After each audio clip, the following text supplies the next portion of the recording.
Buenas noches, estimados participantes. Mi nombre es Stephanie Castañeda y soy parte del equipo de programa de capacitación del Instituto de Regulación y Finanzas de la Universidad FIESA. Permítanme hacer una breve presentación de nuestro instituto. Como les iba mencionando, nosotros somos el FIESA. Somos líderes en los sectores regulados y económicos. Tenemos 20 años de trayectoria en capacitación y consultoría empresarial, con más de 10.000 profesionales que se capacitaron con nuestros programas de alta especialización. Asimismo, más de 250 instituciones públicas y privadas son atendidas en consultorías especializadas. Además, más de 50 asesorías económicas y financieras brindadas. Y también tenemos más de 20 valorizaciones de activos y empresas y más de 50 empresas del sector público y privado. Realizan capacitaciones a través de nuestros servicios. Nuestros servicios son los siguientes, tenemos la consultoría empresarial. En esta brindamos soporte en el desarrollo y fortalecimiento de las instituciones públicas y privadas a nivel nacional e internacional, a través de asesorías altamente especializadas en temas económicos, financieros, regulatorios y legales. Asimismo, tenemos capacitaciones especializadas, capacitaciones en temas de agua y saneamiento, gestión pública y apps, banca, finanzas, hidrocarburo y gas, electricidad, minería, telecomunicaciones, legal y ambiental. Estas capacitaciones especializadas están enfocadas en sectores regulados, económicos, con enfoque en el sector público y a ejecutivos profesionales. Les invitamos a que puedan seguir nuestras redes sociales y nuestro e-commerce. Contamos con nuestra página de Facebook, Instagram y LinkedIn, asimismo con nuestra tienda virtual. Al finalizar la conferencia les voy a brindar el link para que ustedes puedan conocer todos los diplomas y los cursos que tenemos en este tema. Asimismo desde el FRIESA, les doy la bienvenida a la conferencia especializada Regulación Tarifaria de Empresas Prestadoras de Servicios de Saneamiento. Está a cargo del profesor, del docente Juan Loaiza Quispe. Él es magíster en Project Management de la Universidad de San, con certificación internacional de Project Management Profesional, PMP, del Project Management Institute del PMI, Estados Unidos. Es egresado de la maestría en Ciencias de Mención en Tratamiento de Aguas y Reuso de Desechos de la Universidad Nacional de Ingeniería. Asimismo, tiene estudios de posgrado en determinación de tarifas en sectores de infraestructura, gestión pública, Sistema Nacional de Programación Multianual y Gestión de Inversiones, así como en estructuración y regulación de asociaciones públicas y privadas. Actualmente es supervisor ingeniero en regulación en la Superintendencia Nacional de Servicios de Saneamiento, SUNAS. Si ustedes tienen cualquier duda, no duden en dejarnos sus preguntas en el chat de la salita. Al finalizar la conferencia, estas preguntas serán respondidas por el profesor. Profesor, buenas noches, le doy la bienvenida y le dejo la salita. Gracias, Stephanie. Buenas noches con todos y agradecer también su participación y asimismo agradecer también al FRIESAM por la invitación. Voy a compartir mi pantalla. Empecemos. El tema que vamos a ver hoy es regulación tarifaria de empresas prestadoras de servicios de saneamiento. Es un tema bien amplio, pero vamos a tratar de tocar los principales puntos de este tema. Y la presentación va a tener 3 puntos principalmente, ¿no? Una pequeña introducción, donde vamos a hablar de un pequeño marco teórico, cuál es el marco normativo y el procedimiento de revisión periódica que actualmente se debe realizar, cuál es el contenido del plan maestro optimizado que deben presentar las empresas prestadoras de servicios a SUNAS, y también en qué un poco se diferencia con el estudio tarifario que después publica y aprueba SUNAS. Entonces, con el primer punto, la introducción. En este aspecto, siempre es necesario saber que existe un mercado, ¿no? Entonces, en este mercado siempre va a haber demandantes y ofertantes, ¿no? Y los demandantes, ¿quiénes son? Somos los usuarios, ¿no? Nosotros adquirimos algún bien o algún servicio, ¿no? Y en el caso de los ofertantes serían las empresas, ¿no?, que ofrecen ese bien o ese servicio. Entonces, siempre en el mercado están estos dos, tanto los demandantes y los ofertantes, ¿no? Entonces, estos dos agentes. Entonces, y ¿cuál es un poco esta ¿Por qué es necesario saber el mercado, ¿no?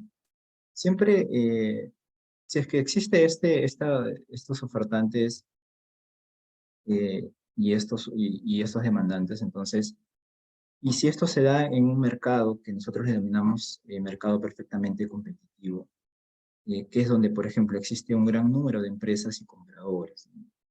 Entonces, cuando existe por ejemplo, esta característica, no se tiene la capacidad de afectar los precios, ¿no? En este mercado perfectamente competitivo, también el producto que se comercializa es homogéneo, ¿no? Siempre tiene las similares características, ¿no? Otro aspecto importante es que las empresas buscan maximizar su beneficio, ¿no? Y en similar caso va a pasar con los consumidores, ¿no? Buscan maximizar sus utilidades. Y otro aspecto importante es que las empresas entran a este mercado sin restricciones, ¿no? Entonces, cuando se cumplen estas condiciones, nosotros siempre hablamos de un mercado perfectamente competitivo, pero tal vez se van a dar cuenta que no siempre se cumplen todas estas condiciones, ¿no? Entonces, si se cumplen, por ejemplo, todos estos supuestos, no requiere una intervención, ya que al variar la oferta y la demanda se alcanzará un nuevo equilibrio eficiente, ¿no? Pero, ¿qué pasa si no se cumplen todas estas condiciones, ¿no? En un mercado perfectamente competitivo? Entonces, acá señalamos que se presentan fallas de mercado, ¿no? Porque no se produce una accionación eficiente de los recursos. ¿Y qué sucede cuando existen unas fallas de mercado? En este caso, es necesaria la intervención del Estado para que eh, el mercado por sí mismo pueda asignar correctamente esos recursos, ¿no? Entonces, ¿qué es lo que sucede cuando uno quiere regular, ¿no? Entonces, y existen estas fallas de mercado, que el Estado busca influenciar el comportamiento de los agentes económicos, ¿no? Que sean los productores o consumidores, con un determinado objetivo, que es maximizar el bienestar de la sociedad, ¿no? Maximizar el bienestar de todos. Y uno se preguntará tal vez, ¿cuáles son esas fallas de mercado, ¿no? Entonces, digamos, estas son las principales, ¿no? Las externalidades, los bienes públicos, por ejemplo, que son provistos por el Estado. A veces estos bienes, por ejemplo, no son rivales y no son exclusivos, ¿no? También existe la simetría de la información, ¿no? Siempre los usuarios, las empresas que ofertan estos bienes o servicios, tienen información que el otro no tiene, ¿no? Entonces ahí hablamos de, por ejemplo, una simetría de información. Otra barrera, otra falla de mercado es, por ejemplo, el poder del mercado. Puede haber barreras de entrada. Eh, y ahí, por ejemplo, puede ser también estas barreras de entrada legales o tecnológicas, o tal vez ya existen empresas en el mercado y tienen restricciones para que puedan entrar al mercado nuevas empresas. Y también una falla de mercado es el monopolio. Entonces acá nos vamos a centrar. El monopolio es porque existe una única empresa en el mercado. No tiene sustitutos. Podemos encontrar otra empresa que pueda, digamos, brindar ese bien o ese servicio, ¿no? Entonces, cuando existe un monopolio, lo que puede pasar es que se puede fijar precios por encima de un término que nosotros le llamamos costo marginal, ¿no? Y también la producción que maximice sus beneficios, ¿no? Entonces, como este monopolio es una falla de mercado, entonces es que se necesita la intervención del Estado para hacer una regulación sobre empresas que estén dentro de esta falla de mercado, ¿no? ¿Qué aspectos adicionales sucede? Por ejemplo, ya hablando dentro del monopolio, vamos a tener un monopolio natural, ¿no? Que el monopolio natural es una falla de mercado caracterizada porque la minimización de costos exige que exista solo una empresa en la industria, ¿no? Y uno dice, ¿por qué no puede haber otra empresa en este monopolio natural? Porque una empresa puede abastecer a todo el mercado a un precio más bajo que si lo hicieran dos o más empresas, ¿no?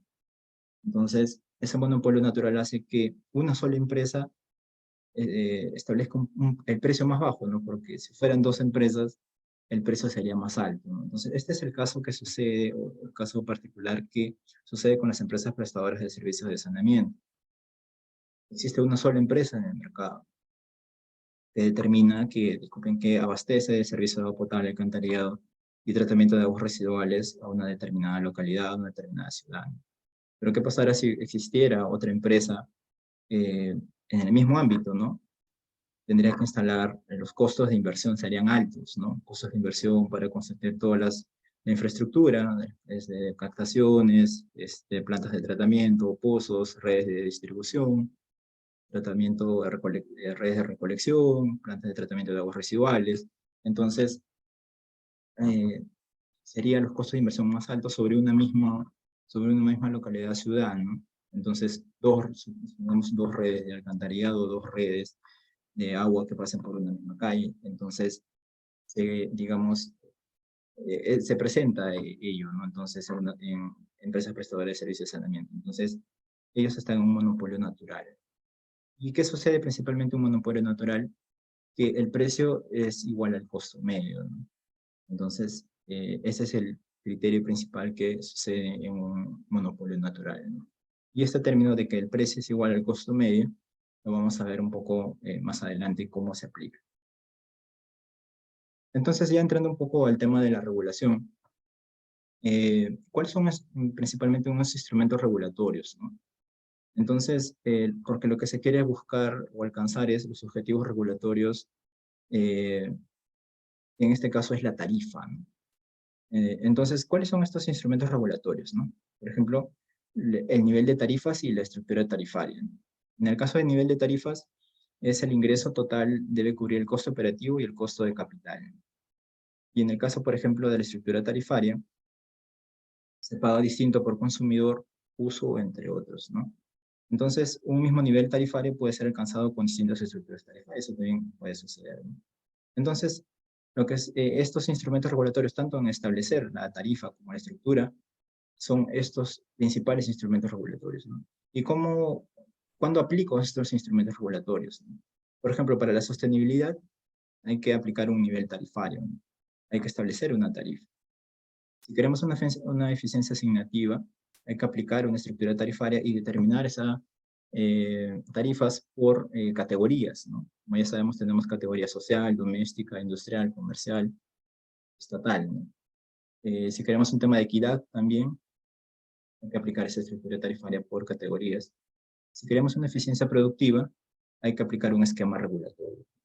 ¿Y cuál es ese esquema regulatorio? Lo vamos a ver más adelante. Justamente, ¿no? Hablando de esos esquemas regulatorios, ¿no? Hay varios esquemas, ¿no? Pero principalmente he puesto estos cuatro. Hay una regulación por tasa de retorno, en que consiste en determinar unas tarifas que permiten a la empresa recuperar sus costos operativos y obtener una tasa de retorno sobre el capital invertido. Solo deben reconocerse los costos necesarios en los que incurrió la empresa para vender el servicio. Este es un esquema regulatorio de regulación por tasa de retorno. Queremos una regulación por precios tope o price cap, ¿no? Es un tipo de regulación por incentivos, ¿no? Entonces, el regulador fija una tarifa máxima por un determinado periodo, la cual es ajustada al finalizar dicho periodo, ¿no? Se va ajustando justamente esa tarifa con este esquema regulatorio de price cap. Si queremos hacer una regulación por comparación, se realiza la comparación del desempeño de una empresa contra otras empresas, ¿no? Emulando lo que ocurriría en un mercado de competencia. Entonces, ese es, por ejemplo, otro esquema regulatorio, ¿no? La comparación, ¿no? Comparamos una determinada empresa que brinda el mismo servicio, con similares características, entonces, y como que simulando que entre ellas existe una competencia. Y el otro esquema regulatorio es regulación por empresa modelo eficiente, ¿no? La empresa modelo eficiente es una empresa ficticia, construida desde cero, optimizando su accionar e intentando alcanzar los menores costos técnicamente posibles, ¿no? Y se compara la empresa real versus la empresa ficticia, reconociéndose en las tarifas solo los costos de la empresa modelo eficiente, o sea, con un incentivo a comportarse eficientemente, ¿no? Entonces, estos son los principales esquemas regulatorios, hay otros más, pero vamos a ver que el esquema regulatorio que para determinar las tarifas en las empresas prestadoras de servicios de saneamiento se basa en este esquema, ¿no? Regulación por empresa modelo eficiente, y eso lo vamos a dar algunas láminas más adelante. ¿Cuál es el marco normativo del procedimiento de revisión periódica? ¿Cuáles son estos antecedentes, no? Hace desde el año 2007, SUNAT publicó un reglamento general de tarifas, ¿no? Establece todos los procedimientos, los requisitos que deben cumplir las empresas prestadoras para presentar su plan maestro optimizado, para realizar audiencias públicas, para publicar los proyectos de estudio tarifario y para publicar un estudio tarifario final y aprobar la tarifa de estructuras tarifarias, meta de gestión, ¿no? Y en el año 2021 se aprobó un reglamento general de tarifas, sobre, un nuevo reglamento en sí. Entonces, ya estableciendo, recogiendo ya lo establecido en el año 2007 y mejorando ciertos aspectos para la regulación de las empresas. Ahora se estableció un procedimiento más detallado, con los requisitos más detallados también, que permitan, digamos, conocer, digamos, más alcances de este reglamento de tarifas. Y sobre este nuevo reglamento es el que vamos a comentar los alcances, ¿no? Entonces, por ejemplo, ¿no? Con este nuevo reglamento se establecieron los criterios y plazos para la elaboración del plan maestro optimizado, del estudio tarifario, que se aplican por primera vez a EPS, ¿no? Cuyo periodo regulatorio culmina, por ejemplo, en un plazo mayor a 22 meses a partir de su entrada en vigencia. Un criterio que se adoptó porque siempre va a haber un periodo de transición entre uno y otro, ¿no? Entonces, para aplicar estos criterios, procedimientos, requisitos, se tenía que cumplir este criterio, ¿no? Que la empresa debe, debe culminar su periodo regulatorio en un plazo mayor a 22 meses, ¿no? Entonces, de la entrada en vigencia de este nuevo reglamento, ¿no? Ese es el criterio, ¿no? Y los otros que no cumplían con este requisito, se seguían, o se han seguido, digamos, trabajando con lo establecido en el Reglamento General de Tarifas del año 2007. Ahora, cuando entramos ya al tema de regulación en el sector saneamiento, vemos principalmente tres puntos, ¿no? Uno es la tarifa, las metas de gestión y los servicios colaterales, ¿no? En el caso de las tarifas, determinamos la tarifa media de mediano plazo, fórmula tarifaria, estructura tarifaria, y estimamos una tarifa de media de largo plazo, ¿no? La tarifa media de mediano plazo es en un determinado periodo regulatorio. Vamos a ver que eso puede ser en 3, 4, 5 años. Y la tarifa media de largo plazo sí es un horizonte de 30 años. En el caso de las metas de gestión, eso está en concordancia, digamos, con las tarifas aprobadas, en concordancia con los proyectos de inversión que se establecen en el estudio tarifario. También con la propuesta también en su programa de inversión establece el plan maestro optimizado presentado por las empresas prestadoras. Y asimismo también se establecen o se aprueban los servicios colaterales, ¿no? Donde se aprueban los costos máximos de ciertas actividades requeridas para determinar justamente esos precios de servicios colaterales, ¿no? Si se quiere, por ejemplo, una nueva conexión de agua, una nueva conexión de alcantarillado, una modificación de la conexión. Entonces, están establecidos esos precios que la empresa debe aplicar, son esos precios, son precios máximos, y que son los que se le debe cobrar al usuario, ¿no? Entonces, por ejemplo, acá se regulan esos precios, ¿no? No es que la empresa prestadora cobre un determinado precio, ¿no? Sino que ya se le establece. Tengo una de audio. Entonces, principalmente son estos tres puntos, ¿no? Ahora, por ejemplo, les comentaba antes del esquema regulatorio, ¿no? Entonces, en este caso, el esquema regulatorio que se realiza es el esquema regulatorio de empresa modelo adaptada, ¿no? Que es, digamos, el esquema que se aplica a través de este nuevo reglamento de tarifas. Entonces, lo que se busca acá en este modelo o este esquema regulatorio es optimizar la gestión, bueno, organización, operación e inversiones en la empresa prestadora a partir de una operación eficiente del servicio.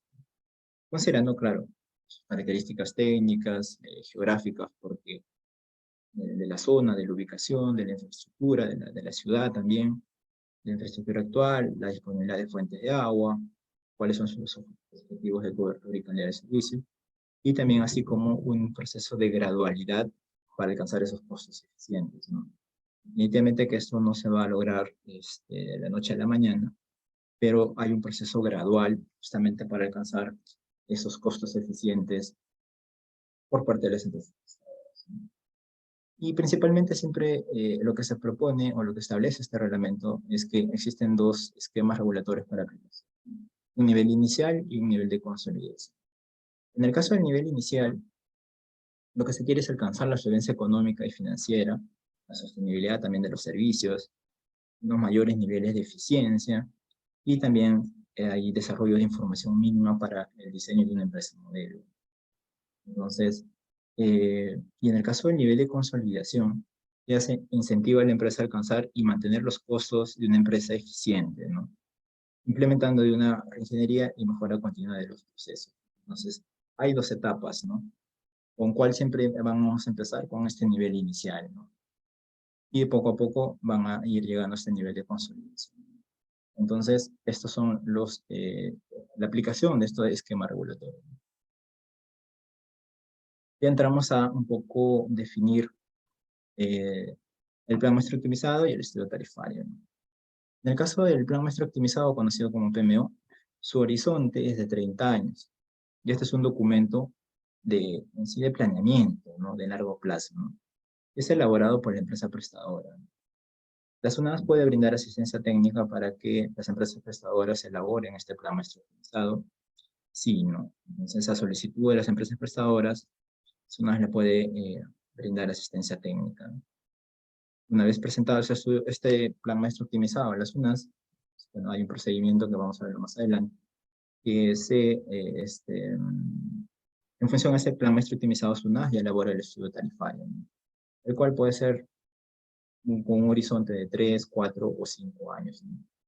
Y este estudio tarifario ya es un documento técnico que sustenta las tarifas, ¿no?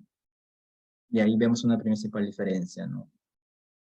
Que el PMO es presentado por la empresa prestadora y el estudio tarifario es aprobado y elaborado por las SUNAS. Entonces, los horizontes también, ¿no? 30 años el PMO, el estudio tarifario puede variar el horizonte 3, 4, 5 años.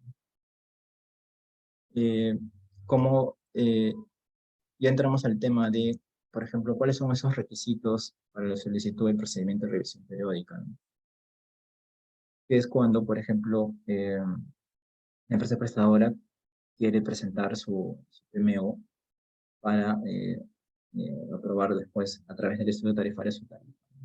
Entonces, en esa solicitud, el representante legal o apoderado de la empresa prestadora tiene que acreditar, digamos, en registros públicos que tiene ese poder, ¿no? Esa facultad de poder iniciar este procedimiento ante las SUNAS, ¿no?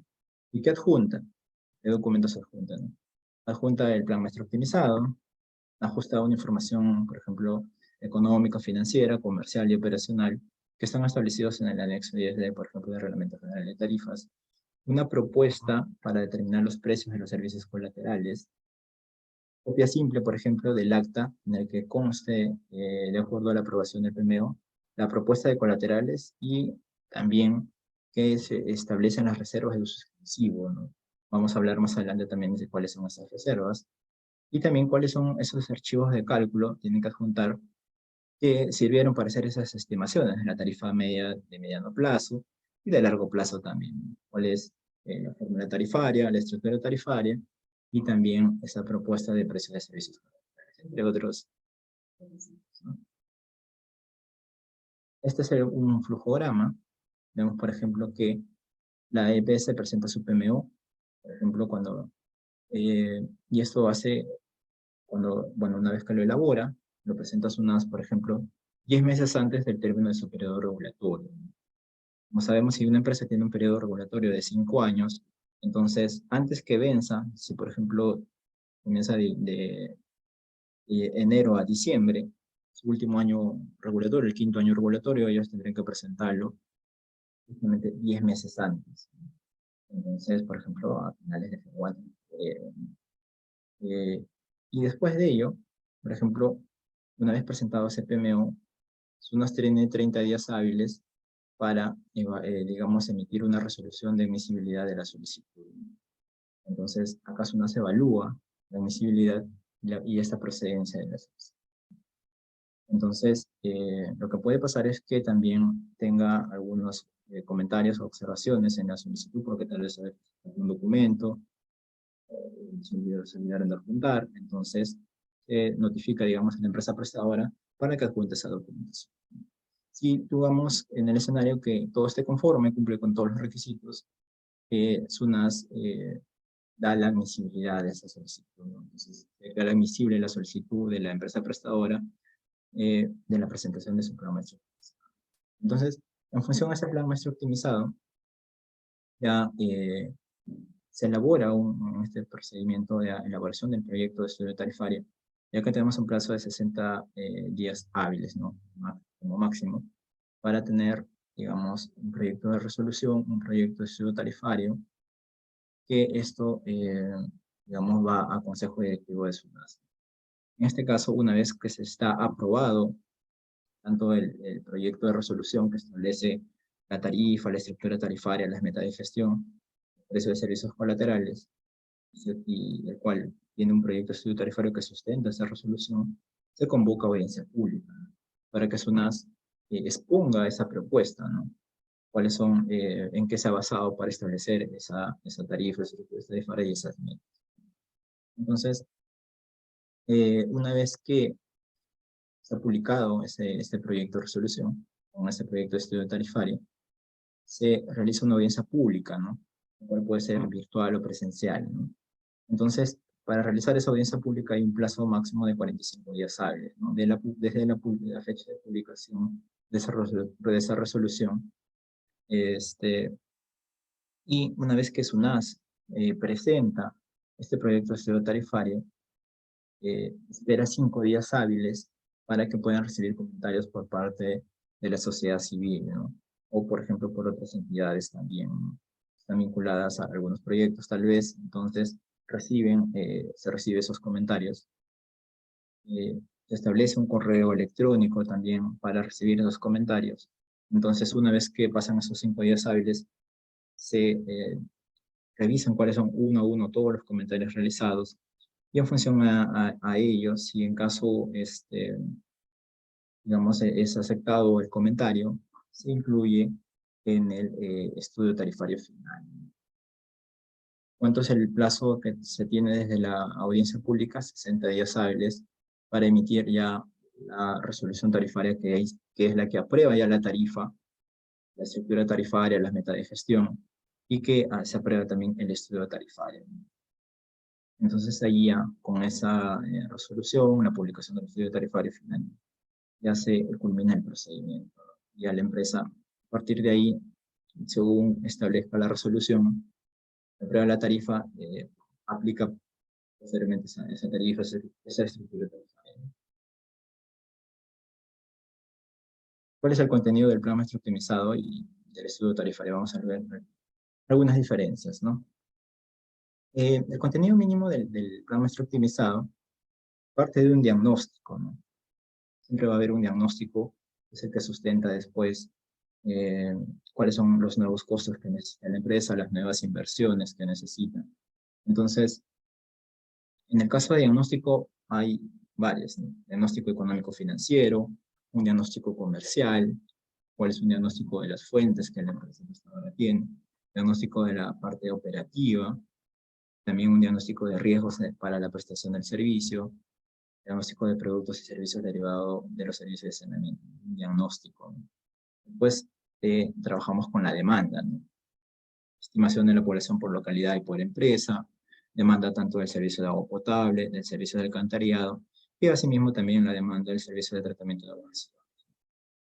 También hay un capítulo de potenciales procesos de integración identificados, ¿no? Puede haber localidades que estén en proceso de integración, una empresa, o digamos se está analizando, se está evaluando, o hay unos que ya están en proceso, ¿no? Entonces se identifican cuáles son esas localidades que en algún momento o posteriormente se van a integrar, o inclusive hasta ya se pueden integrado, digamos, en esos meses de que están elaborando el plan maestro optimizado. Entonces, ya, digamos, se identifican, digamos, cuáles son esos potenciales localidades que se podrían integrar a la empresa prestadora. En el caso de análisis de largo plazo, se determina el balance oferta-demanda, en este caso de cada etapa del proceso productivo, la determinación de la brecha de calidad del servicio de largo plazo, un plan de inversiones también de largo plazo, Después también tenemos una proyección de flujo de caja libre a largo plazo, para determinar justamente esa tarifa media de largo plazo. Tenemos también un análisis de mediano plazo, que justamente es el periodo regulatorio en el cual, digamos, se va a establecer esa tarifa, estructura tarifa. Entonces, en ese análisis de mediano plazo se tiene un programa de inversiones y cuál es ese mecanismo de financiamiento, cómo se va a financiar ese programa de inversiones, si, digamos, todo es a través de la tarifa o hay otras fuentes de financiamiento. ¿Cuáles son esos costos de explotación eficientes que la empresa actualmente tiene? Y cuáles son los necesarios que adicionalmente va a requerir, ¿no? Para posiblemente realizar o para realizar nuevas actividades para la prestación del servicio, ¿no? Vamos a determinar una base de capital también, que es precisamente cuál es la infraestructura que cuenta la empresa. Se determina una tasa de descuento o costo de capital, que también esos temas los vamos a ver unas láminas más adelante. Determinación de la tarifa media y fórmulas tarifarias, determinación de metas de gestión, determinación de la estructura tarifaria y subsidios cruzados, estimación de los ingresos, proyección de los estados financieros e indicadores financieros. Un capítulo de autofinanciamiento del servicio, que cuáles son esos un análisis de los ingresos potenciales generados por el cobro de la tarifa que la empresa está proponiendo, es un plan maestro optimizado, y un análisis de subsidio en el mediano plazo. Diseño de mecanismos de retribución por servicios ecosistémicos, inclusión social en la prestación de los servicios de saneamiento y anexos que contiene el plan maestro optimizado. Toda esta información que presenta la empresa prestadora es la que, una vez que se declara admisibilidad, las UNAS toma este plan maestro optimizado para elaborar el estudio tarifario. Entonces, lo que puede suceder a veces es que una empresa prestadora presenta su plan maestro optimizado en una determinada fecha y tal vez después, en los siguientes días o en las próximas semanas, hay un nuevo proyecto, tal vez que ha surgido, se ha concretado, digamos, el financiamiento de algún proyecto. Entonces, justamente en la etapa de proyecto, de elaboración del proyecto de estudio tarifario, la empresa puede, digamos, remitir esa información como una información adicional que se ha generado posteriormente al plan maestro optimizado, ¿no? Y que será evaluada para ser considerada posteriormente, de ser el caso, en el proyecto de estudio tarifario y después en el estudio tarifario, según corresponde. Entonces, vamos a ver algunos puntos principales de cuáles son esos diagnósticos, asimismo algunos aspectos del desarrollo del plan maestro optimizado y del estudio tarifario. En este caso, por ejemplo, eh, les comentaba que siempre tiene que haber un diagnóstico de la situación económica financiera, ¿no?, de la empresa prestadora, ¿no? En este caso, por ejemplo, en este gráfico vamos a tener, por ejemplo, la evolución de los costos. ¿Cuáles son estos costos de la empresa prestadora? Por ejemplo, acá tenemos de 5 años, ¿no? Entonces, ¿qué ha pasado?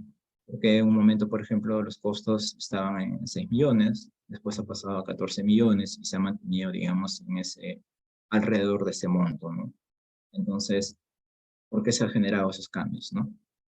Eh, Asimismo, por ejemplo, tenemos que tener también la evolución de ingresos. ¿Cuáles son los ingresos de la empresa prestadora? Por ejemplo, y similar caso tenemos de los 5 años, y vemos también por qué en un momento tenía, por ejemplo, un determinado número de ingresos, por ejemplo, alrededor de 14 millones, y ahora ya tenemos también alrededor de 18, 19 millones. Entonces, también qué ha sucedido en ese periodo. Entonces, se analiza todo ello, ¿no? Entonces, y esto también parte de que la empresa tenga una buena información consolidada, trabajada, analizada, que permita ya, digamos, cuando trabaje su plan maestro optimizado, contar con esa información, ¿no? Entonces, pero ¿qué pasa si eso tal vez no está ordenado, no está sistematizado? Digamos, va a tener problemas a la hora de poder después, o le va a demandar más tiempo procesar esa información y después, digamos, consolidarla y trabajarla y presentarla en su plan maestro optimizado.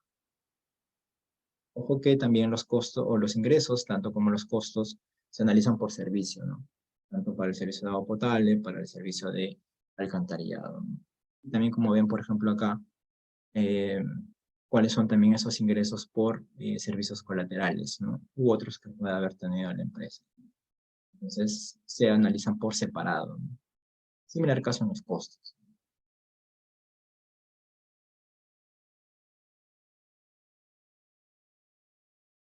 Otro aspecto importante es el estado de la situación financiera. Entonces, a veces se piensa que la empresa puede financiar todos los proyectos que puede tener o que piensa realizar, ¿no? Que tiene pensado, que están en idea o que están en formulación, ¿no? Entonces, y a veces uno va a la parte financiera y uno se da cuenta cuál es la situación de la empresa para poder financiar ciertos proyectos o financiar los proyectos, ¿no? Entonces, por ejemplo, en este caso se evalúa la evolución del efectivo y el equivalente al efectivo. Y vemos este cuadro donde nos da, por ejemplo, detalle de estos conceptos, ¿no?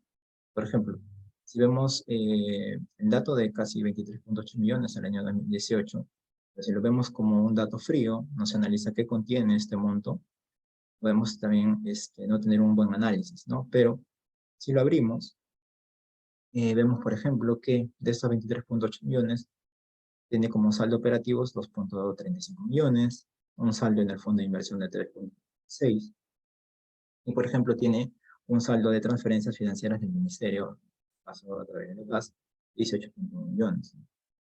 Entonces, no es que tiene 23.8 millones para poder invertirlos en proyectos, sino que vemos que este 18.1, por ejemplo, ya está comprometido porque se puede tener tal vez para financiar otros proyectos o otras actividades, ¿no?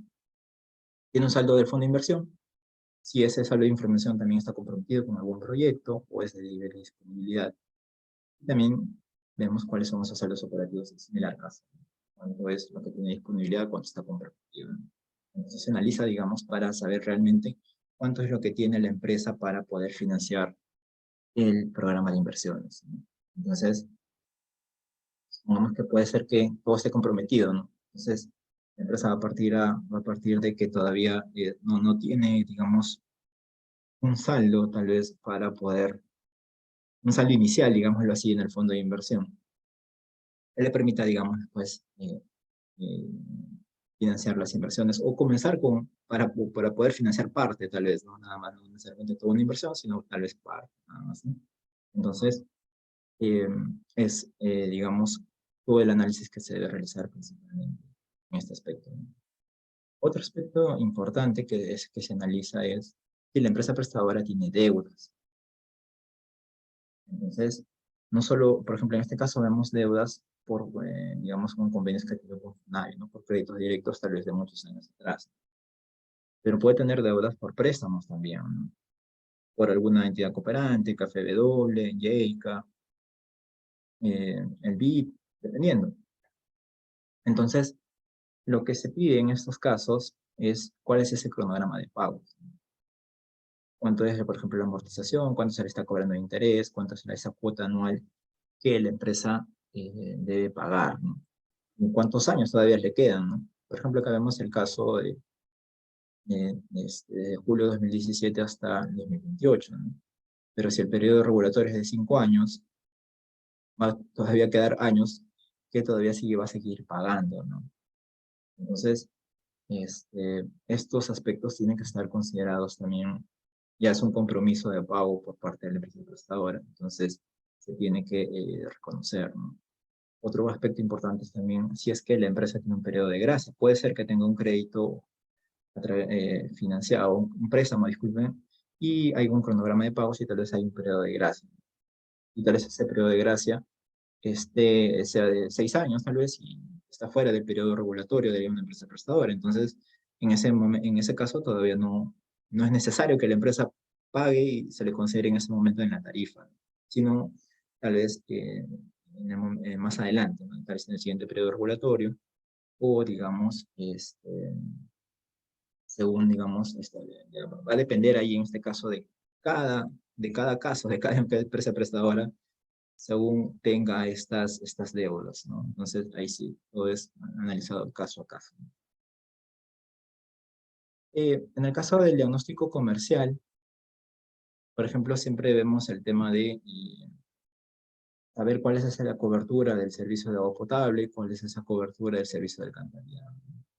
Entonces, por ejemplo, lo analizamos por localidades, ¿no? En este caso, este cuadro es de la empresa prestadora en Mapa San Martín, y vemos casos, ¿no? De cada localidad, en este caso, por ejemplo, Tarapoto, cuál es su cobertura, 81.1%, y similar caso en alcantarillado, 74%. Entonces, se analiza o se tienen esos datos para saber cuál es la brecha de cobertura, ¿no? Y dónde está ubicada. Eso nos permite también tener información de dónde está ubicada esa población que no tiene acceso al servicio. Saber si en esa zona que no tiene acceso al servicio hay proyectos considerados, ya sea por la empresa prestadora o por otras entidades, Ministerio de Vivienda, Gobierno Regional, Gobierno Local, que permita cerrar esa brecha.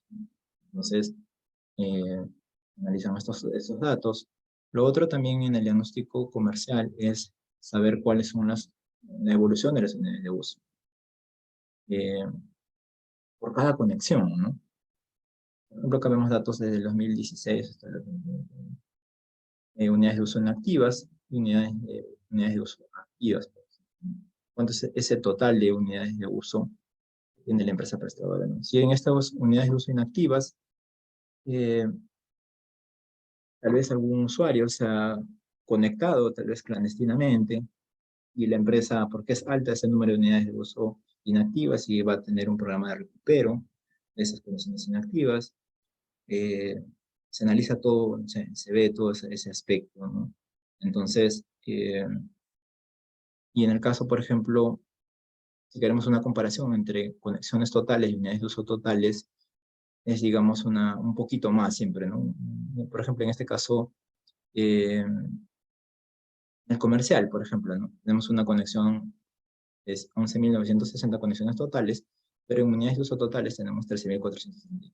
Entonces, ese ratio entre unidades de uso totales y conexiones totales es 1.12. Entonces, analizamos por unidades de uso, ¿no? Que sean las totales, que incluyen las inactivas y las activas, ¿no? Entonces, que nos permiten tener ese panorama de todas las categorías, de todas y de cada una de las categorías que tiene la empresa. En el caso, otro aspecto importante es la micromedición. Entonces, se analiza cuál es esa evolución. Por ejemplo, tenemos acá en este gráfico un dato de evolución de micromedición del año 2016 hasta 2020, ¿no? Cómo ha ido evolucionando su micromedición, ¿no? Tenía, por ejemplo, en el 2016 un 75% de micromedición y en el 2020 era 71%, ¿no? Entonces, ¿qué ha pasado, no? ¿Por qué se ha reducido esa micromedición? Entonces, ¿por qué se ha dado, no? Tal vez los micromedidores se han deteriorado y han cumplido su vida útil, de servicio. ¿Qué ha pasado, no? Entonces se analiza justamente ese dato, esa información. Y también cuánto falta para cerrar esa brecha, ¿no? Cuánto se puede cerrar, si se puede cerrar al 100%, o se puede alcanzar un determinado nivel de micromedición, y que eso esté acompañado después o establecido en la permanencia. En el caso también lo otro es tener, por ejemplo, acá, cuándo es la antigüedad de esos medidores. Saber, por ejemplo, en este gráfico, por ejemplo, vemos que un dato importante, ¿no? Por ejemplo, si queremos saber la antigüedad de los medidores mayor a 4 años, por ejemplo, es el 43%, ¿no? Entonces, un poquito menos es la mitad, pero ya nos da una idea de que esos medidores en 1 año o 2 años más, y así consecutivamente, van a tener que ser renovados, ¿no? Entonces ya nos da esa idea de que esos medidores van a tener que ser cambiados, ¿no? Y hay que ver si la empresa está programando justamente esa renovación de esos medidores. Tenemos otro dato, por ejemplo, ¿no? El 35% están inoperativos, ¿no? Entonces, si ya la empresa en ese caso ya está proponiendo la renovación de esos medidores en los próximos años, ¿no? Como lo va a hacer de manera paulatina, digamos, dentro del periodo regulatorio, ¿no? Entonces, esos aspectos son los que se deben contar para poder después analizarlos, ¿no? Otro aspecto importante también es la evolución del volumen facturado, ¿no? Porque acá, cómo se ha comportado, por ejemplo, ese volumen facturado. Vemos acá, por ejemplo, si para el año 2020, en este caso, en este ejemplo, tenemos un volumen facturado de 39.4 millones de metros cúbicos, cuáles representan el mayor consumo, ¿no?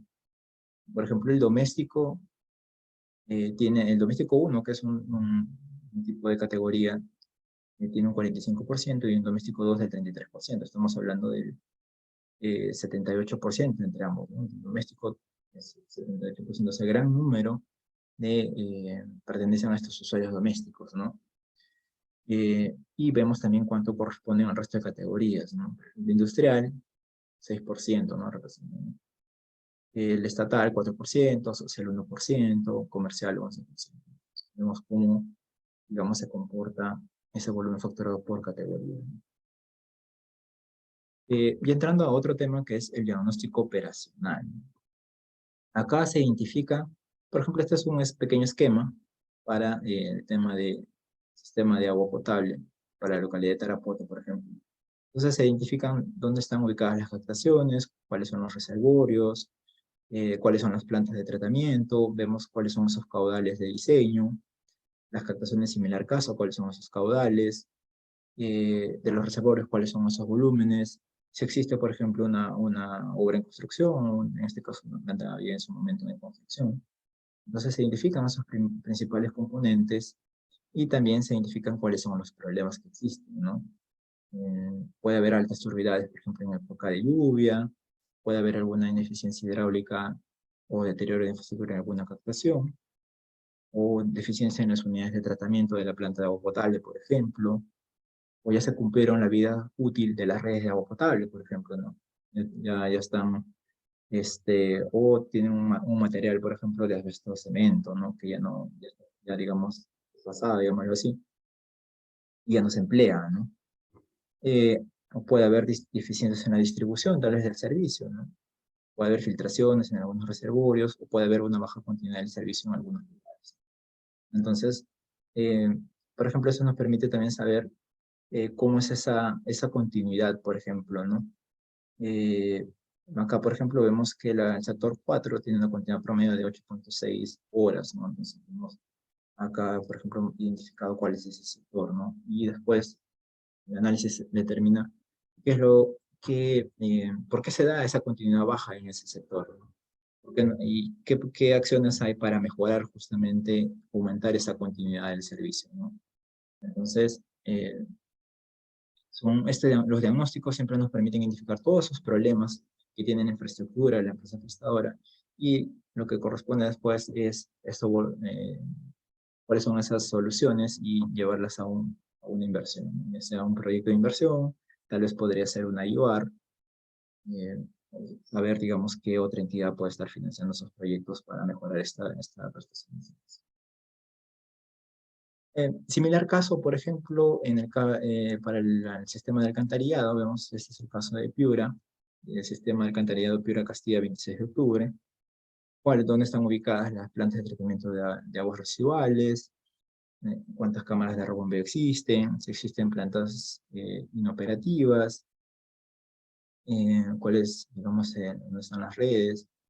Entonces, igual, similar caso se identifica, ¿no? Saben cuáles son esos caudales de operación, los caudales de diseño, para saber cuáles son, digamos, eh, esos problemas que hay que, digamos, solucionar, ¿no? Y identificamos o se realiza, digamos, un pequeño resumen, ¿no? Si existen, por ejemplo, en el caso que vemos para el sistema de agua potable en Tarapoto, si en un caso, por ejemplo, ¿no? Si existe una baja continuidad, por ejemplo, en el servicio de agua potable en el sector Morales, que vemos en ese caso tenía una baja continuidad, ¿cuál es este proyecto, ¿no? La solución para mejorar esa continuidad? Por ejemplo, era un proyecto de una planta de agua potable portátil justamente en el distrito de Morales, ¿no? Entonces, ¿cuál es ese impacto? En aumentar la continuidad de 8.6 horas en promedio a 12.4, ¿no? Entonces sí había un impacto para esos usuarios eh, que tenían una continuidad de 8.6, ¿no? Entonces, le mejoraba el servicio. ¿Y cuál es quién financia, digamos, esta planta portátil, por ejemplo? Era un cofinanciamiento, digámoslo así, ¿no? Una parte de la cooperación Suiza-Seco, también parte con recursos propios, y en ese momento estaba en ejecución. Vemos, por ejemplo, después, si queremos, todos los problemas que se han identificado están volcados, digamos, en algún proyecto, ¿no? Entonces se identifican, digamos, cuáles son esos proyectos, tanto por ser el sistema de agua potable, por el sistema de alcantarillado, por el sistema de tratamiento de aguas residuales, también si hay temas comerciales, identifican, digamos, todos esos inversiones que necesita la empresa, o tal vez si sigues también, o tal vez corresponden a costos adicionales o costos incrementales que la empresa necesita para realizar tal vez mantenimientos o nuevas actividades que tal vez no venían realizando, tal vez por falta de recursos. Entonces, se planifica todo ello, ¿no? Cómo, en qué momento va a entrar cada uno de los proyectos, eh, y digamos, en este caso, este cuadro identifica proyectos que son financiados con recursos propios a través de la tarifa de agua, ¿no? Entonces, un aspecto importante es que a veces se piensa que la tarifa puede financiar todos los proyectos que uno requiere o que la empresa requiere, y a veces eso no va a suceder, ¿no? Siempre va a haber un financiamiento, digamos, una parte puede financiar la tarifa de algunos proyectos, tal vez después se necesite financiamiento a través del Ministerio de Vivienda, del Ministerio de Economía y Finanzas, gobierno regional, gobierno local, eh, o tal vez necesitemos un préstamo, alguna cooperación para poder financiar algún proyecto, porque la tarifa no cubre todos los proyectos, todas las necesidades que tiene la empresa. Y tal vez se pueden preguntar, ¿y por qué no se considera todo ello? Porque la tarifa saldría demasiado alta que el usuario no podría pagar. Y entonces vamos a poner una situación crítica a la empresa, ¿no? La tarifa demasiado alta hace que los usuarios no paguen y que la empresa puede presentar un desequilibrio, ¿no? Económico-financiero. Entonces, hay una restricción que es la capacidad de pago de los usuarios, que es la que nosotros aplicamos, y vemos, digamos, que si es que hay un impacto tarifario, eso no supera el 5% de sus ingresos, es el criterio que se adopta, y eso, digamos, esa es la restricción que se tiene, ¿no? Y, por ejemplo, en este caso, eh, sí, por ejemplo, tenemos inversiones, digamos, ya sea por el servicio de agua potable y alcantarillado, el tratamiento de aguas residuales. Podemos tener también inversiones por gestión de riesgos de desastres y mecanismos de restitución por servicios sistémicos, ¿no?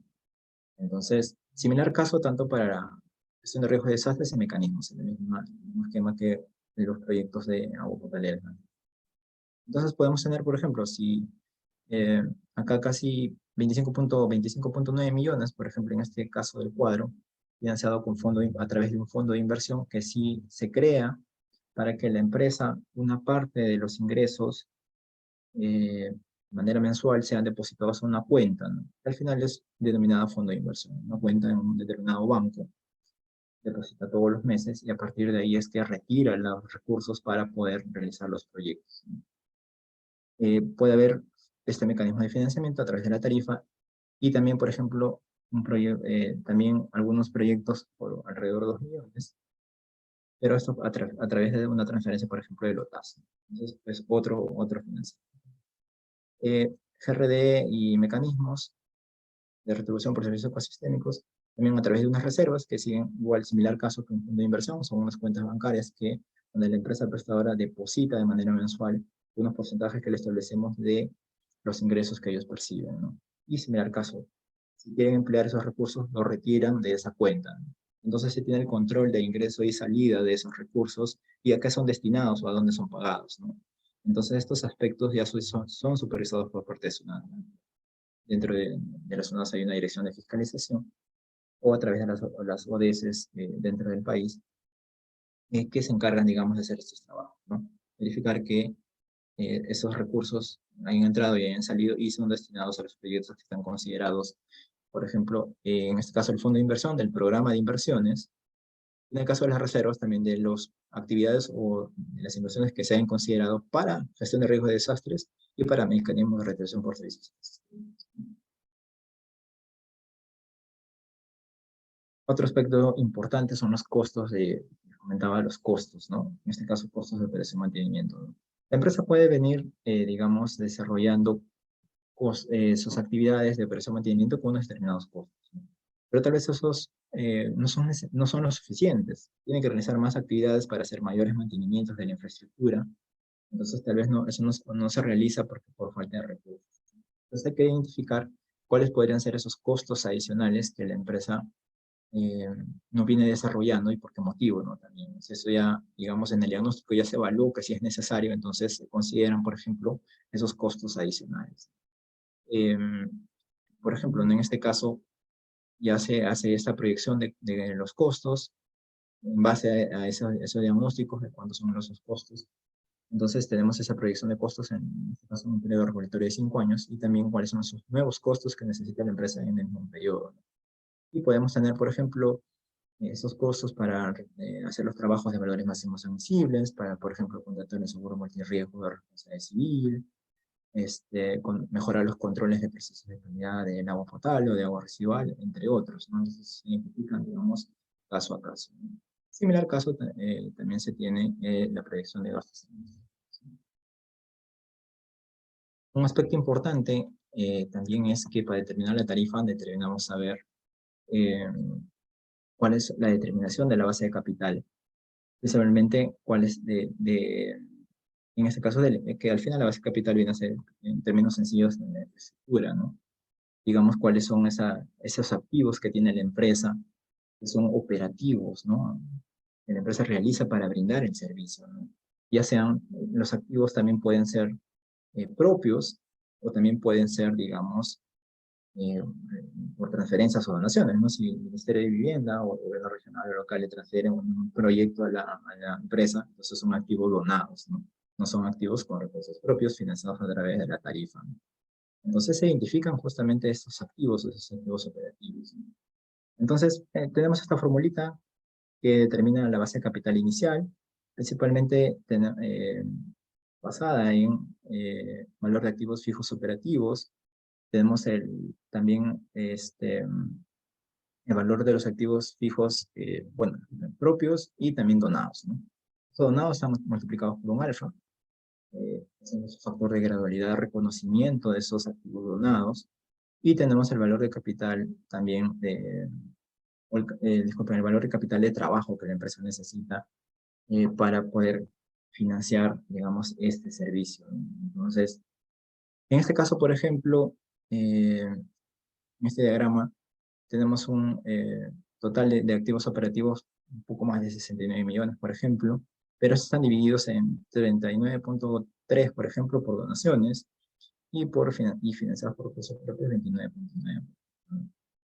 De los que son con recursos propios se reconocen en su integridad y en el caso de activos donados se reconoce un porcentaje, ¿no? De los 39.3, por ejemplo, se está reconociendo 9.8 millones, ¿no? Justamente es lo que significa, lo que señala, digamos, esta pequeña formulita, ¿no? Asimismo, se determina también cuál es ese capital de trabajo inicial, tanto para el servicio de agua potable y de alcantarillado, y se determina en consecuencia cuál es esa base de capital inicial, ¿no? Por ejemplo, para el ejemplo, 33.1 millones del servicio de agua potable y 8.6 para el servicio de alcantarillado. Y después, posteriormente, necesitamos saber cuál es la base de capital final al año 5, ¿no? Tenemos esta fórmula, que es un poco extensa, pero lo que hace es considerar también la base de capital inicial y después son depreciaciones que tienen justamente esos activos operativos, ya sea también por propios o por préstamos, ¿no? Entonces, en términos, digamos, ya para el ejemplo, para poder concluir, se tiene una base de capital, por ejemplo, final al año 5 de 43 millones para el servicio de agua y 7.5 para el servicio de alcantarillado. Y necesitamos también saber cuál es la tasa de descuento. Esa tasa de descuento se denomina, digamos, costo promedio ponderado de capital, o conocido también como WACC. Entonces, esa tasa de descuento al final tiene esta formulita que considera varias variables: eh, costo de deuda, costo de oportunidad de capital, tasa impositiva efectivo, patrimonio neto, deuda total de la empresa, trabajadores. Ya, digamos, para el ejemplo, tenemos un WACC, digamos, de 4.5. Eso nos sirve después para determinar.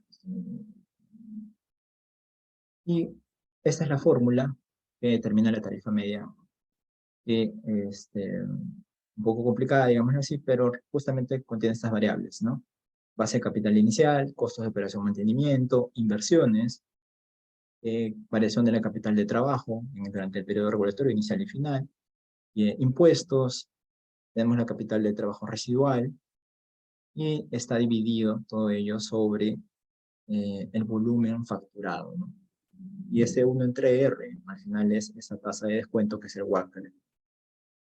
Y por el periodo, digamos, que tenemos, ¿no? El periodo regulatorio de 5 años. Entonces, en términos sencillos, vamos a tener arriba costos, inversiones, y en términos sencillos vamos a tener abajo volumen, ¿no? Y eso nos da al final eh, esta tarifa media, que es igual al costo medio de mediano plazo, en este caso, porque es un periodo regulatorio puede ser de 3, 4, 5 años, pero para el ejemplo es de 5 años, que se iguala para saber cuál es esa tarifa media igual al costo medio, ¿no? Justamente es lo que se aplicaba para un monopolio natural, ¿no? Como les comentaba en las láminas iniciales, ¿no? Entonces, vamos a tener, por ejemplo, eh, para este caso, ya después de hacer ese flujo, por ejemplo, por el caso de selección potable, ese flujo de caja, considerando esos datos, un costo medio, por ejemplo, en soles por metro cúbico de 1.8782 soles por metro cúbico para el caso del servicio de agua como tarifa media, medio, y en el caso del alcantarillado 0.5979 soles por metro cúbico para el servicio de alcantarillado, ¿no? Costo medio igual a tarifa media, que es como se determina, ¿no? Ahora, de ahí vamos a ver el tema de la estructura, pero acá vamos a ver cuál es esa, pero puede haber incrementos tarifarios también establecidos tanto en la resolución como en el estudio tarifario. Y, por ejemplo, en este caso vamos a tener incrementos de 14% en el primer año, por ejemplo, tanto en agua potable y alcantarillado, incrementos de 11%, tanto en agua y agua potable y alcantarillado en el segundo año, y de 10.8%, tanto, bueno, en el agua potable, y 10.5% en el servicio de alcantarillado. En el caso del primer año, son automáticos con la publicación de la resolución, y en el caso a partir del año 2, y en este caso del año 4, estos incrementos están sujetos a cumplimiento de metas de gestión.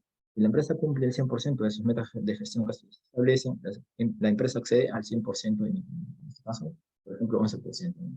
Y si cumple el 50%, accede al 50% de ese incremento tarifario.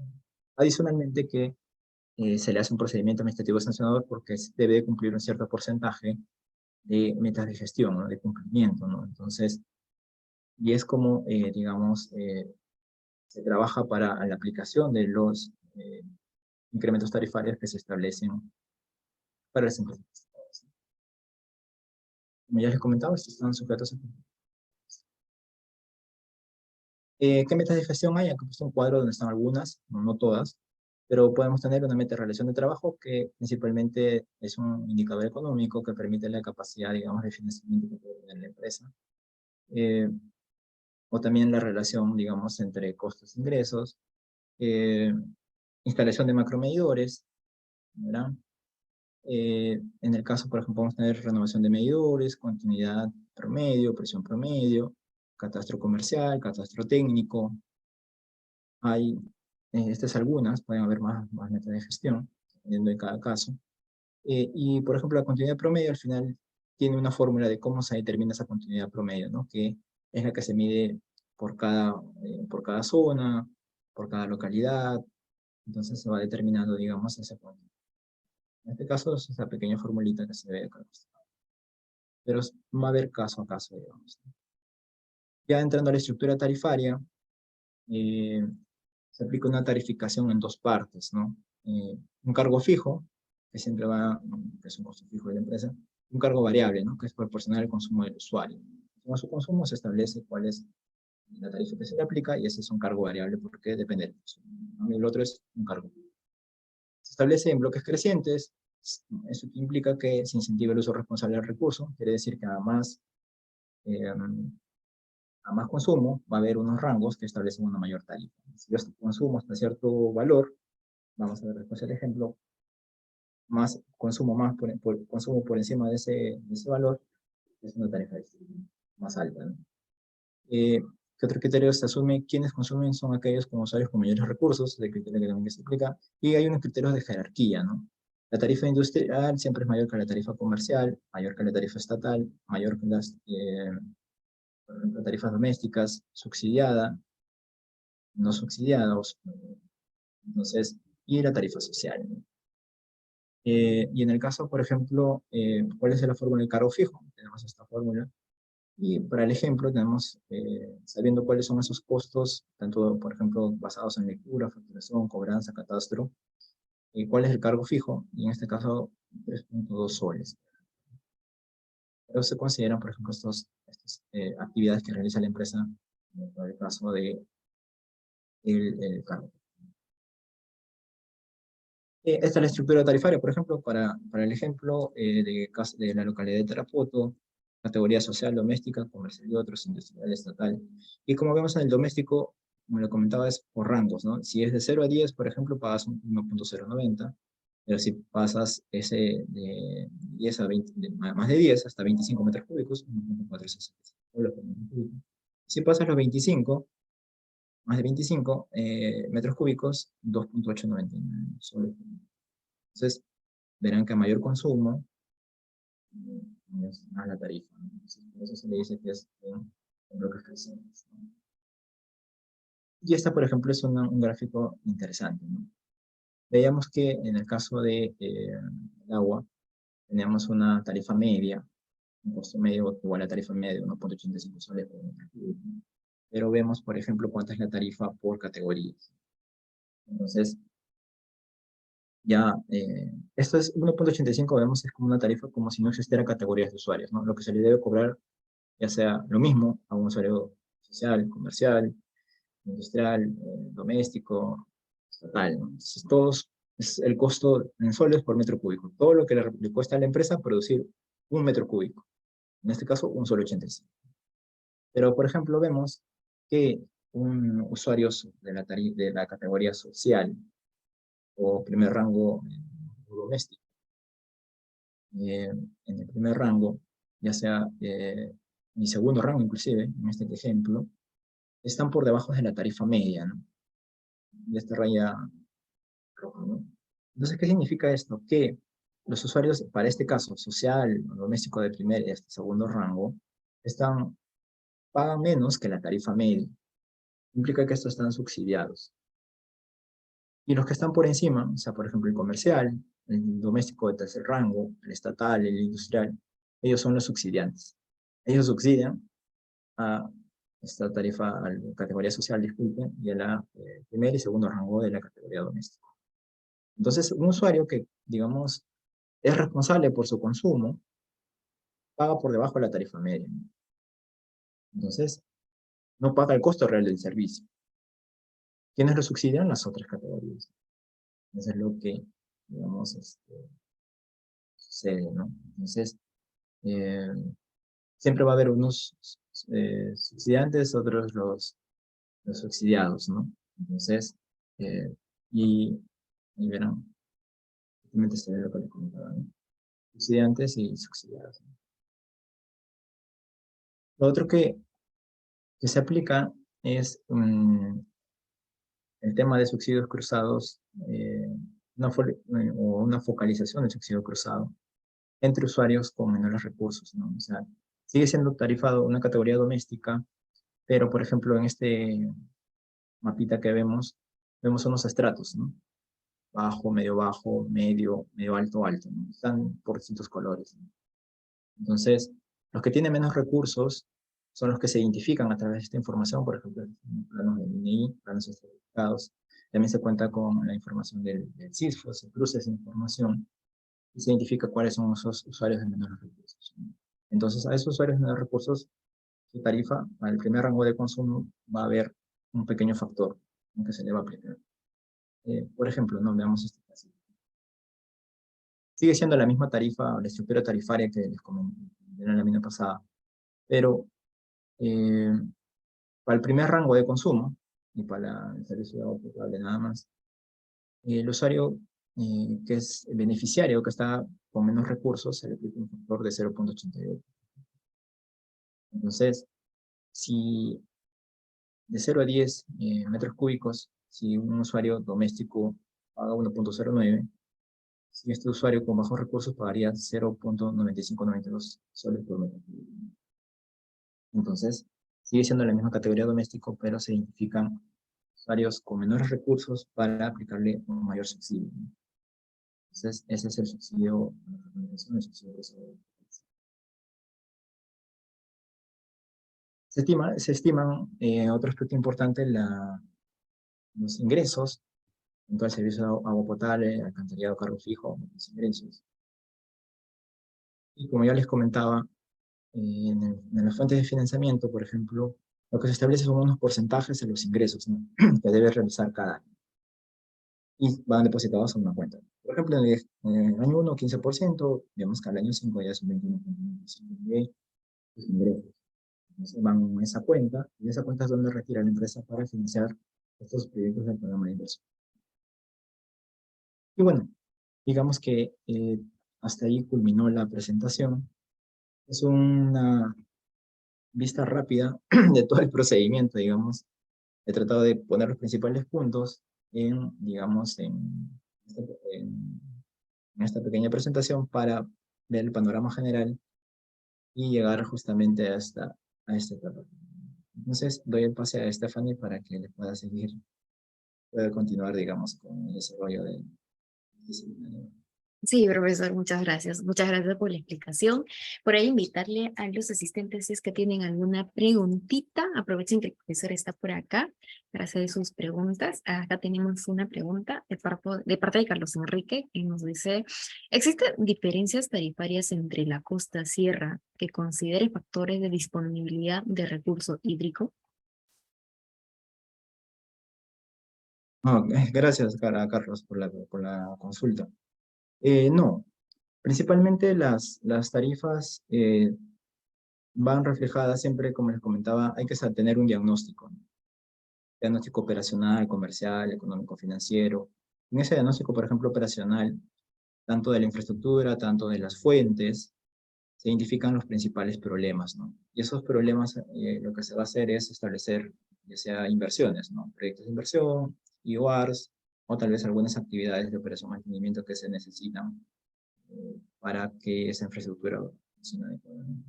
Entonces, todos estos aspectos son, al final, después de la evaluación, pueden ser reconocidos en la tarifa, pero hay que identificarlo en el diagnóstico operativo para que se pueda brindar una solución si existe algún problema. Eso es como se trabaja, ¿no? No hay, digamos, digamos, está diferenciado por costas y reservas, sino parte todo del diagnóstico operativo. Ujú. Gracias, profesor. Gracias por su respuesta. No sé si hay alguna pregunta más, porque tengo una pregunta al interno que menciona cuáles son las acciones para brindar la continuidad del servicio. Ok. En el caso si una cierta localidad que es administrada por una empresa prestadora tiene una baja continuidad, hay que identificar por qué se debe, ¿no? Si es digamos, una falta de fuente de agua, eh, si tal vez las redes son antiguas, falta sectorizar, o falta tal vez algún trabajo de mantenimiento, tal vez. Entonces, hay que identificar justamente toda esa problemática, ¿no?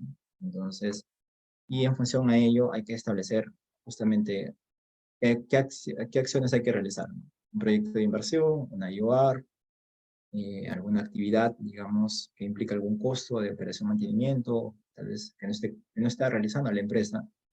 Y ya sentamos al tema de los proyectos, la tarifa puede financiar tal vez algunos proyectos y esto se va a tener que complementar con otros mecanismos de financiamiento, ya sea por el Ministerio de Vivienda, el OTAS tal vez, o también por gobierno regional.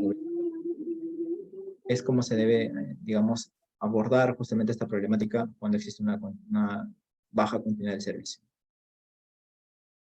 Gracias, profesor. Espero que las respuestas hayan esclarecido sus dudas. Si tienen alguna pregunta más, es momento de poder hacerlo, aprovechando que el profesor está acá. Sin embargo, voy a empezar a compartir mi pantalla para poder presentarles el diploma. Si tienen dudas aún, por favor, no tengan tengan la libertad de poder dejarlas en el chat, que igual el profesor está disponible para poder leerlas. Bueno, les voy a seguir presentando, les voy a presentar el diploma de especialización en regulación y gestión, permítanme un momento, de servicios de agua y saneamiento. Esto llega gracias al convenio con ANEPESA Perú, asimismo con la Escuela de Formación de Servicios de Agua y Saneamiento y el PRIESA. Tenemos bastantes docentes especializados en el tema. Tenemos al docente Yuri Sánchez, Roy Bravo, Oscar Pastor, Gustavo Maldonado, María del Pilar Caballero, José Kobashikawa, Ricardo Salazar, Antonio Atias, Juan Loaiza, Jacqueline Castañeda. Les voy a comentar un poquito más acerca de este diploma. El perfil de los participantes, pues está dirigido para directores y gerentes de diversas entidades prestadoras de servicio de agua y saneamiento, EPS del Perú. La duración del diploma va a ser 45, son 100 horas lectivas, 45 minutos cada una. La modalidad es transmisión en vivo. Las clases virtuales se llevarán a cabo a través de nuestra plataforma educativa. Asimismo, vamos a hablar acerca de la certificación. Los participantes que cumplan satisfactoriamente con los requisitos del programa recibirán el diploma de especialización en regulación y gestión de servicios de agua y saneamiento expedidos por la Universidad ESA. Asimismo, ese diploma forma parte del PAE en saneamiento especialización en gestión de proyectos en servicios de agua y saneamiento. Vamos a hablar un poquito sobre la estructura curricular. Tenemos diferentes cursos, vamos a verlos brevemente. Les voy a pasar más adelante el link para que ustedes mismos puedan descargar todo este brochure y puedan leerlo con tranquilidad y también conocer a nuestros docentes. Pues tenemos reforma y modernización del sector de saneamiento. En esta se va a ver, por ejemplo, el decreto legislativo número 1280, marcos legales del sector saneamiento. Tenemos gestión operacional de agua y saneamiento con 10 horas lectivas a cargo de Yuri Sánchez. En esta se va a ver servicio de abastecimiento de agua potable, servicio de alcantarillado y sanitario. También tenemos organización y funciones de las empresas prestadoras de servicio de saneamiento, dictado por el profesor Roy Bravo. En estas se van a ver contratos de explotación y funciones de la EPS. Planeamiento estratégico y relación institucional a cargo del profesor Oscar Pastor. En esta se va a ver visión global del sector de saneamiento, análisis externo, y también modelo de los sueños. Gestión de PMO a cargo del profesor que nos está acompañando, Juan Loaiza. En esta se van a ver temas como contenido de plan maestro optimizado y estudio tarifario, temas complementarios, incorporación de nuevas inversiones, cambio de programa de inversiones, uso excepcional de fondo de inversiones y reservas, entre otros. Esta noche en la conferencia hemos visto un poco de todo lo que se va a tratar a lo largo de ese diploma. Pues también tenemos gestión comercial e indicadores de cumplimiento a cargo de Gustavo Maldonado. En esta se van a ver, por ejemplo, los principales indicadores comerciales, eficiencia de los servicios de terceros. El siguiente curso es el proyecto de inversión y APPs en saneamiento a cargo de María del Pilar Caballero y José Kobashikawa. En esta se van a ver introducción a asociación pública y privada y saneamiento y otros.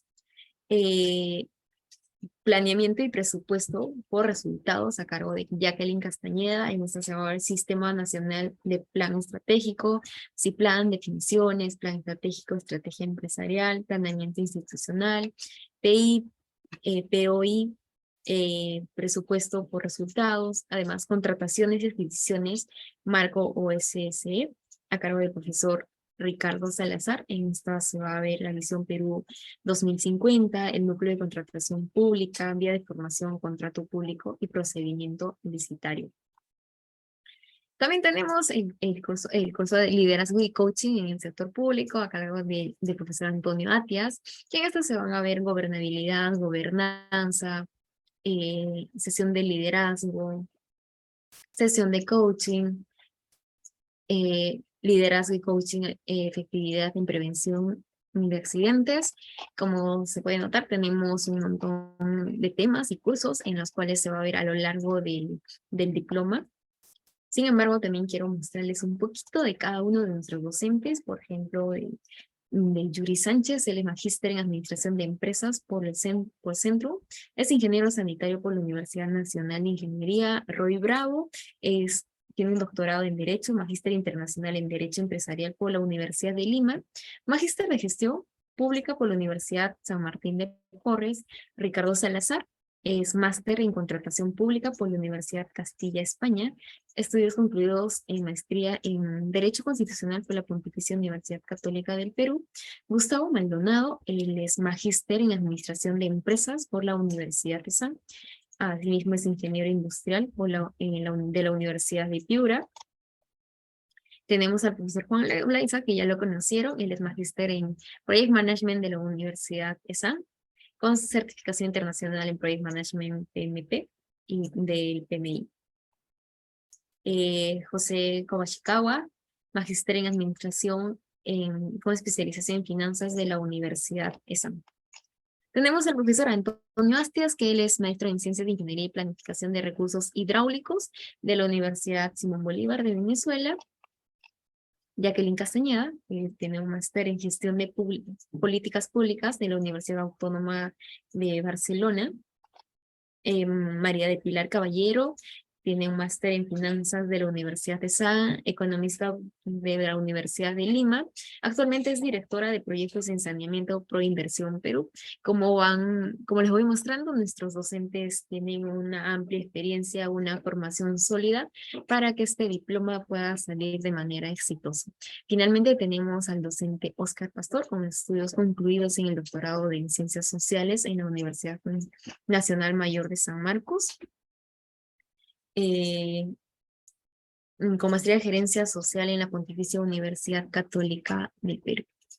Voy a dejar de compartir para pasarles el link a través del chat para que ustedes puedan completar. El primer link es para que ustedes puedan completar su asistencia. Es un formulario. Si ustedes gustan obtener el certificado, pues es el siguiente link, pero para esto se va a verificar la asistencia, así que es importante que ustedes puedan llenar esta asistencia en el formulario, y el link que se les está juntando sobre la obtención del certificado por esta conferencia es para que puedan observar todos los pasos y los procedimientos. Y también se les está juntando el link del brochure que acabamos de revisar. Sin más que decir, pues profesor Juan Carlos, gracias por la excelente conferencia que ha dado esta noche. Ha sido bastante didáctica y bastante, con un panorama bastante global de todo lo que se va a ver en el diploma. A nombre del PRIESA le doy las gracias y también darles las gracias a todos los participantes. Esta conferencia se ha terminado. Gracias.